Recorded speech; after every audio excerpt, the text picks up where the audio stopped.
Voltamos ao programa Direitos e Deveres, Cidadania em Ação, falando sobre condomínio. Doutor Leandro, uma das grandes inovações do Código Civil foi trazer a figura do condômino antissocial. O que significa esse comportamento antissocial? Foi importante essa situação, apesar de não ter sido completa, né? O Código Civil, eu acho que ele ainda foi omisso em algumas situações, mas ele já trouxe a figura do condômino antissocial, que é aquele condômino, né, como diz a palavra antissocial, contra a sociedade do condomínio. Ele está contra o condomínio, né? É aquela pessoa que não aceita as regras de condomínio e que está sempre quebrando essas regras. E o artigo 1337 do Código Civil está prevendo uma multa de até 10 vezes o valor da cota condominial para o condômino que reiteradamente descumprir regras do condomínio. Por exemplo, é aquele condômino que, por exemplo, ele chega bêbado todo dia no condomínio, né? Chega bêbado, fazendo barulho, quando vai estacionar o carro acaba encostando no carro do vizinho, e depois de várias vezes advertido, ele continua fazendo a mesma coisa. Então esse condômino ele pode sofrer uma multa de até 10 vezes o valor da cota condominial. Eu acredito, o Código Civil ele só não foi mais feliz porque ele ainda prevê que isso deve ser aprovado em uma assembleia de 3/4 dos condôminos, aprovado por um quórum de 3/4 dos condôminos. E a grande dificuldade numa assembleia hoje dos condomínios é ter um quórum.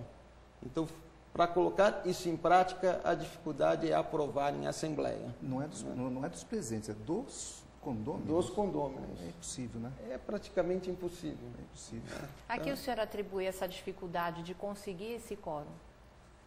Olha, as pessoas elas têm uma imagem de assembleia que é alguma coisa assim, que se fala-se muito e não se resolve-se nada, né?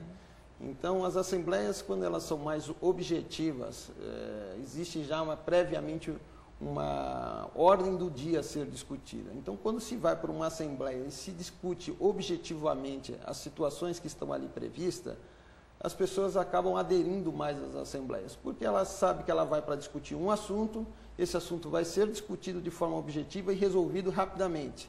A assembleia não é para ficar se fazendo reclamações, se cada um tem. Reclamação se faz antes, a assembleia é para decidir os assuntos. Então, diante dessa visão que as pessoas têm da assembleia, elas acabam desanimando, não vai resolver nada, eu nem vou na assembleia, né? Então, isso precisa mudar, as pessoas precisam sim comparecer às assembleias para tomar as decisões, como é o caso de uma assembleia para decidir uma situação de um condômino antissocial, né? O Código Civil ele não foi específico, e aí onde eu falei que ele foi um pouco omisso, em prever a exclusão desse condômino antissocial. Alguns juristas entendem que esse condômino antissocial ele pode ser até excluído da convivência do condomínio, né?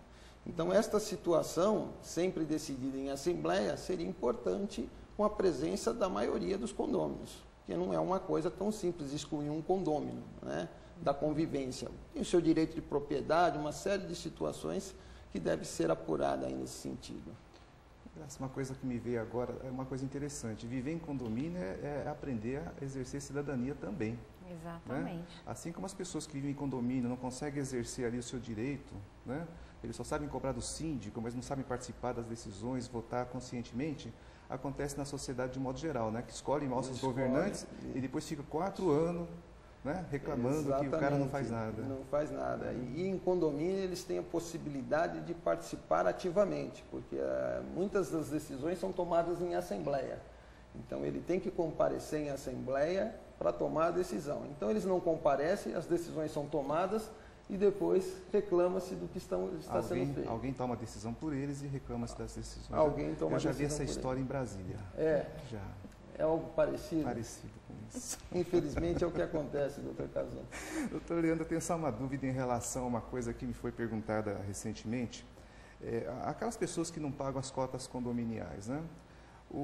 Existe um período em que a gente pode fazer execução de qualquer tipo de dívida. Sim. Houve um julgado recente aqui no STJ que abalou todo profissional que mexe nessa área de condomínio ficou um pouco assustado com a decisão que veio lá de Brasília. Como é que está a situação da prescrição?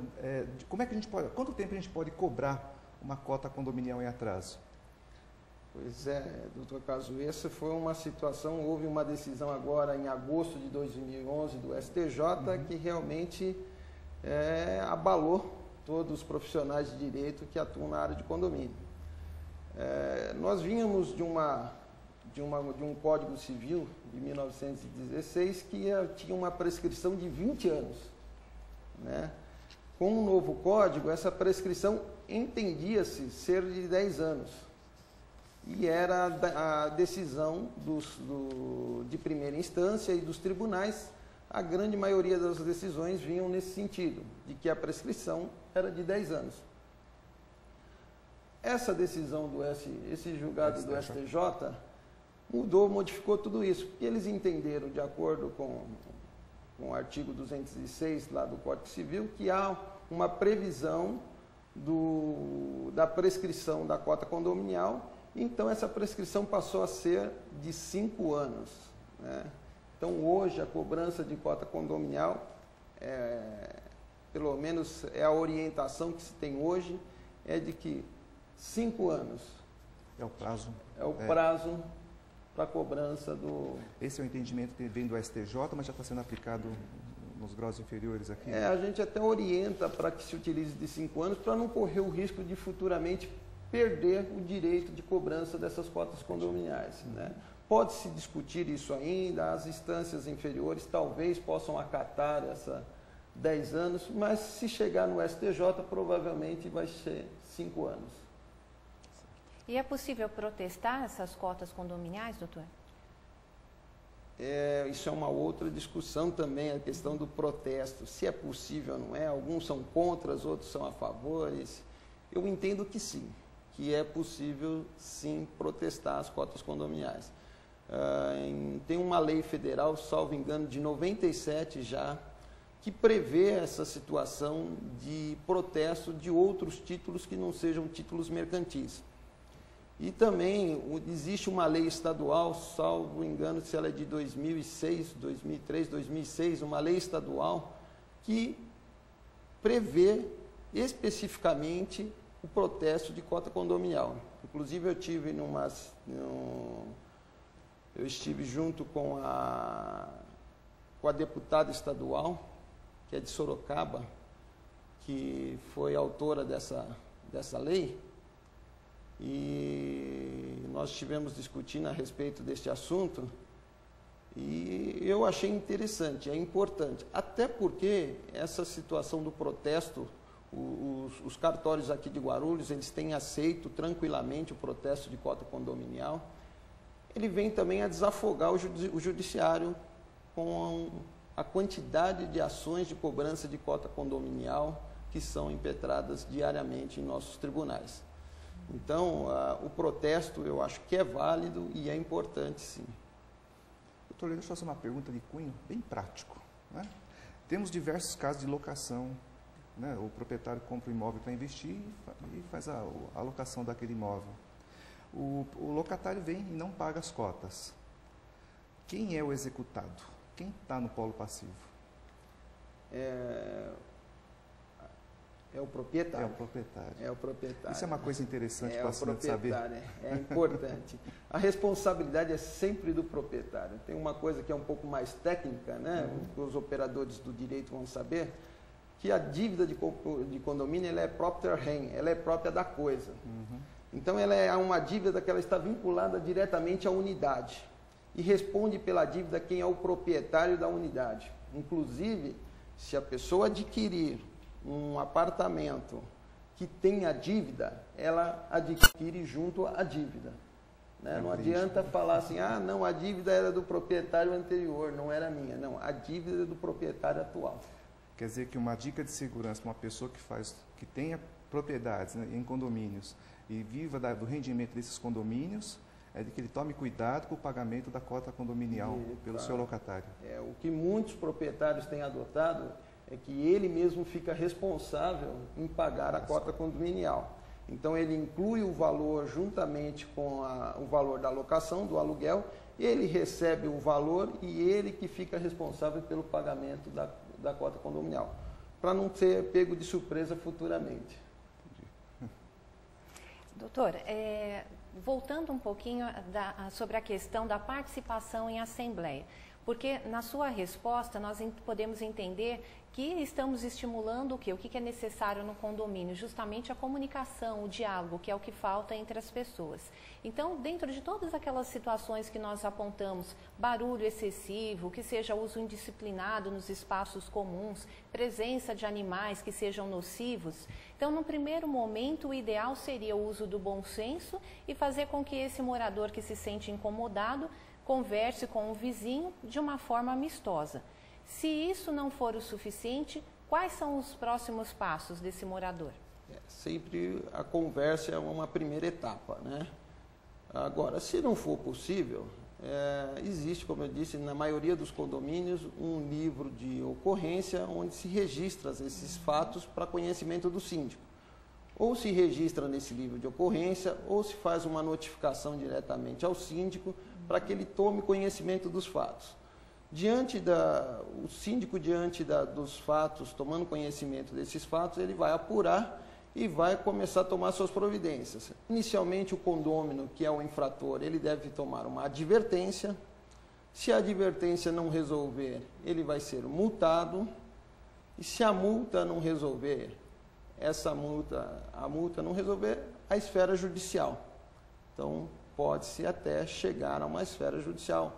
No caso de um condômino que faz um barulho excessivo, no caso de um animal que incomoda, né?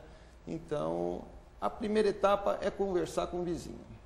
Se não for possível, aí a partir daí a responsabilidade é do síndico verificar se está havendo infração às normas do condomínio. E se houver, o síndico deve punir esse condômino de acordo com a convenção. Normalmente é advertência e depois uma multa.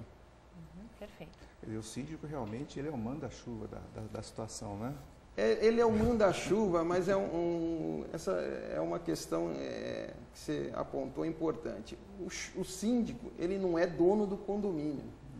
E como eu disse lá, uma das competências do síndico é cumprir e fazer cumprir as normas do condomínio. Então, o síndico é chato, o síndico é isso, o síndico é aquilo, mas é porque ele está fazendo cumprir as normas do condomínio. Então, é ele que tem essa determinação. Ótimo. Doutora Adriana? Doutor Leandro, então agora nós estamos já chegando ao final do nosso terceiro e último bloco. Nós gostaríamos de abrir espaço para que o senhor faça suas considerações finais. Doutora Adriana, eu gostaria muito de agradecer ao doutor Cazu, agradecer essa oportunidade de participar do programa e desejar aos telespectadores que eles possam conviver num condomínio em paz. E tendo um pouquinho de bom senso, é possível viver em condomínio. Eu já vivo em condomínio há mais de 30 anos, não trabalho com condomínio há 30 anos, mas vivo em condomínio há mais de 30 anos e é plenamente possível viver em harmonia em condomínio. Bem, doutor Leandro, nós é que agradecemos a sua presença aqui no programa, faço isso em nome próprio do doutor Cazu. Muito sucesso em 2012, né, no seu trabalho, e nós sabemos que viver em condomínio, né, viver assim em sociedade é uma arte, mas com as informações trazidas pelo senhor hoje no programa, nós percebemos que esse viver, essa convivência social é na verdade um exercício do nosso poder de autoajuste, é um autoajuste realmente pessoal, no qual nós temos que exercitar a nossa tolerância, o nosso bom senso e principalmente uma comunicação respeitosa com os nossos semelhantes. Então, que esse seja sempre o caminho escolhido. Tenham todos uma ótima semana e até o próximo programa.